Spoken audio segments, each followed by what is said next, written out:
Hello കൂട്ടുകാരെ, ഇന്നത്തെ promo വിശേഷങ്ങളിലേക്ക് എല്ലാവർക്കും സ്വാഗതം. ഇന്നത്തെ പ്രൊമോയിൽ നമുക്ക് കാണാൻ കഴിയുന്ന അങ്ങനെ നമ്മുടെ ശ്രുതി ചന്ദ്രോട് വന്ന് പറയുന്നുണ്ട്, ആൻറ്റി എനിക്കൊരു സമാധാനവും ഇല്ല, എനിക്ക് എന്തായാലും ഇവിടുന്ന് വീട് വിട്ട് പോകണം, ഞങ്ങൾ എന്തായാലും വാടകയ്ക്ക് പോകാൻ തീരുമാനിക്കുകയാണെന്നൊക്കെ പറയുന്നത്. ഇതൊക്കെ കേൾക്കുമ്പോൾ നമ്മുടെ ചന്ദ്ര പറയുന്നുണ്ട്, അങ്ങനെയൊന്നും ചെയ്യരുത്, ഞാൻ എന്തായാലും അവളെ ഒതുക്കി നിർത്താം, പൂക്കാരെ ഞാൻ ഒതുക്കി നിർത്താമെന്നൊക്കെ പറയുന്നുണ്ട്. എന്തായാലും ശ്രുതി പോകാൻ തന്നെ തീരുമാനിച്ചിട്ട് പുറത്തേക്ക് പോകുന്നുണ്ട്. എന്നിട്ട് ശ്രുതി ഇങ്ങനെ പോയിട്ട് പറയുന്നുണ്ട്, നമ്മുടെ ശ്രുതിയോട് പറയുന്നുണ്ട്, നമുക്ക് വാടക വീട്ടിലേക്ക് പോയാലോ എന്നൊക്കെ ചോദിക്കുന്നുണ്ട്. ആ സമയത്ത് ശ്രുതി പറയുന്നുണ്ട്, ഞാൻ വരില്ല, എനിക്ക് അമ്മയെ വിട്ടിട്ട് നിൽക്കാനും പറ്റില്ല, അമ്മയ്ക്ക് എന്നെ വിട്ടിട്ട് നിൽക്കാനും പറ്റില്ല, ഞാൻ വരില്ല എന്നൊക്കെ പറയുന്നുണ്ട്. ആ സമയത്ത് നമ്മുടെ ശ്രുതി പറയുന്നുണ്ട്, അപ്പം ഞാൻ വാടകയ്ക്ക് പോയാലും ശ്രുതി എൻ്റെ ഒപ്പം വരില്ല അല്ലേ എന്ന് പറയുമ്പോൾ, അങ്ങനെയല്ല, എനിക്ക് അതിനിപ്പോൾ കഴിയില്ല എന്നൊക്കെ പറയുന്നുണ്ട്. പിന്നെ കാണിക്കണമെന്ന് നമ്മുടെ രേവതി ഹോസ്പിറ്റലിൽ വന്നിട്ട് ദേവുവിനോട് പറയുന്നത്, നീ എന്ത് പണിയാണ് കാണിച്ചത് ദേവു, ഞാൻ എത്ര പ്രാവശ്യം എന്നോട് പറഞ്ഞു വേണ്ട വേണ്ട, എന്നിട്ട് നീ എൻ്റെ വാക്ക് കേൾക്കാതെ പോയിട്ട് ആ നേഴ്സിനോട് ചോദിച്ചു, എന്നിട്ട് നേഴ്സ് പറഞ്ഞത് നീ എന്നോട് വന്ന് പറഞ്ഞു, ഞാൻ വീട്ടിൽ പോയി പറഞ്ഞു, ഞാൻ എൻ്റെ കിളി പോയിട്ടോ എന്നൊക്കെ പറയുന്നുണ്ട്, നിനക്ക് എന്തിൻ്റെ കാര്യമായിരുന്നു ദേവു എന്നൊക്കെ പറഞ്ഞിട്ട് അവളോട് കുറേ ചൂടാവുന്നുണ്ട്.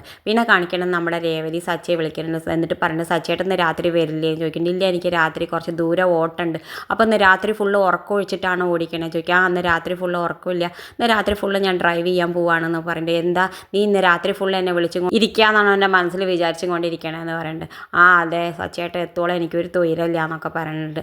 ഇത് കൊണ്ടാണ് ഇന്നത്തെ പ്രൊമോ അവസാനിക്കേണ്ടത്. ഇതുപോലുള്ള പ്രൊമോ വിശേഷങ്ങൾ നിങ്ങളുടെ മുന്നിൽ എളുപ്പത്തിൽ എത്താൻ ഈ ചാനൽ ഒന്ന് സബ്സ്ക്രൈബ് ചെയ്യാൻ മറക്കരുത്.